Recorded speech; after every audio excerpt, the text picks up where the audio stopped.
महाराष्ट्राचं भविष्य उज्ज्वल करायचं हे दोन्ही नेत्यांचं ठरलंय। पुढे जाताना आता भूतकाळाचा विचार करायचा नाही, संजय राऊतांचं मोठं वक्तव्य।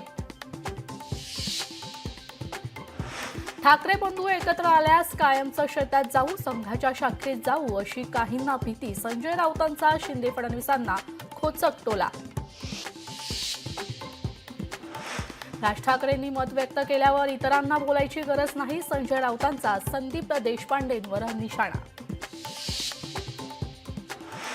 युतीबाबत ठाकरे बंधूंचे सकारात्मक संकेत म्हणजे महाराष्ट्राच्या लोकभावनेची फुंकलेली तुतारी। अनेकांना आनंद झाला, तसे अनेक जण पोटदुखीने बेजार। सामनाच्या अग्रलेखातून सत्ताधाऱ्यांवर हल्लाबोल।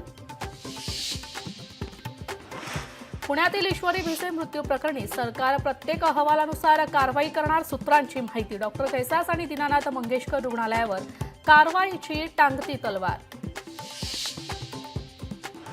अश्विनी बिद्री हत्या प्रकरणी आरोपी अभय कुरंदकरला आज जन्मठेप, पनवेल सत्र न्यायालयाचा निर्णय। बडतर्फ अधिकारी रणजित कासलेला आज कोर्टात हजर करणार, अॅट्रॉसिटी कायद्यान्वये दाखल असलेल्या गुन्हा प्रकारी सुनावणी का जामीन मिळणार याकडेच लक्ष।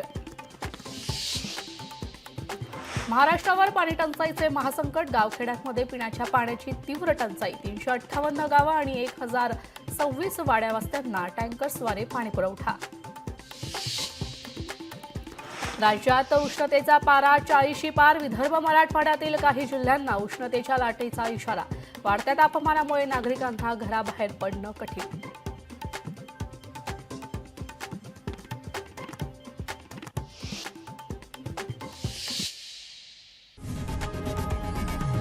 लोकशाही मराठी ऐका, पहा, जागरूक रहा।